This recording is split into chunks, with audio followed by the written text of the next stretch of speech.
তার আগে আমরা হাইলাইটসটা দেখে নিই আজকের খেলা কিভাবে গড়িয়েছে। ইস্টবেঙ্গল সমর্থকরা ভীষণভাবে আশা করেছিল, বা আমরাও আলোচনা করতে গিয়ে বলেছিলাম যে ইস্টবেঙ্গলের আজকে যে ম্যাচ সেটা আজকে জিতে স্ট্রেচ করার পয়েন্টের গ্যাপ ডায়মন্ড হারবারের সঙ্গে। কিন্তু মোহামেডান যেভাবে ম্যাচটাকে অ্যাপ্রোচ করেছে, প্রথমেই এই দিনেশের হেড নয় পিঠে লেগেছিল, হেড হলে হয়তো এই জায়গাতেই এগিয়ে যেতে পারতো। খুব ভালো সেভ, বলে পাওয়ার ছিল না কিন্তু ইম্পর্টেন্ট সেভ আদিত্যর। এবং তারপরে আরও একবার আদিত্যকে ত্রাতার ভূমিকায় আমরা দেখি। কিন্তু দিনেশ আর টোটাল মোহামেডান টিমটা প্রতিটা মুহূর্তে অনবদ্য performance. And this is the moment, অনবদ্য টাচ, অনবদ্য টাচ, সুজিতের বিউটিফুল বল, ফার্স্ট টাচ জোসেফের টপ ক্লাস, তারপরে জাস্ট প্লেটে সাজিয়ে দেওয়ার মতো বামিয়ার গোল। অনবদ্য গোল হয়েছে, দলগত সংগতিতে অটুট থাকতে পেরেছিল মোহামেডান স্পোর্টিং, সেই জন্য এই গোলটা হয়েছিল। প্রথমার্ধের খেলায় প্রথমেই তারা গোল করে এগিয়ে গিয়েছিল 21 মিনিটের মাথায়।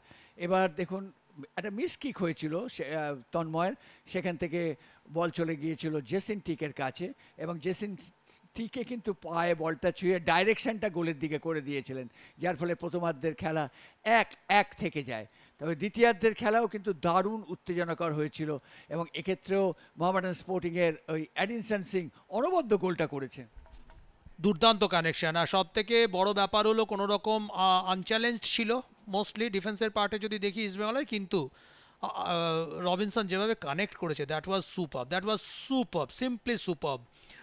অবশ্যই কিছু ইন্ডিভিজুয়াল ব্যাটল হয়েছে, এবং তার সঙ্গে আরও একটা অপরচুনিটি ছিল। আদিত্য এখানে আরও একবার তার ভূমিকায় আসে এবং ঠিক সময় গোল লাইন ছেড়ে বেরিয়ে আসে, এবং তারপরে ইস্টবেঙ্গলের এক্ষেত্রে ইকোলাইজার। জেসিনের প্রশংসা করতে হবে, কম্বিনেশন বিটুইন আমন অ্যান্ড জেসিন। তবে কিছুটা দোষ অবশ্যই দিতে হবে শুভদীপ পণ্ডিতকে, টোটালি নো ম্যানস ল্যান্ডে এসে রিচ করেছিল। এবং নিঃসন্দেহে নিজের ওপর অগাধ আত্মপ্রত্যয় থাকলে এরকম হিমশীতল মানসিকতা রেখে গোল করা যায়, যেটি দেখিয়েছেন জেসিন টিকে। এটা সেই টেনে ধরা জেসিন টিকেকে দীপু হালদার, যার জন্য কার্ড দেখতে হয়েছিল তাকে। এবং তারপরেও একটা সুযোগ এসেছিল, কিন্তু হীরার শট শেষ পর্যন্ত প্রতিহত হয়ে যায়। এইভাবেই খেলা শেষ পর্যন্ত শেষ হয়, 2-2তেই শেষ হয়।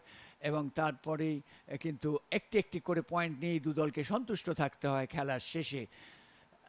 এরপর আমরা কিন্তু প্রাইজ ডিস্ট্রিবিউশন সেরিমনিতে চলে যাব, দেখি কোন খেলোয়াড় আজকে পুরস্কার জিতলেন।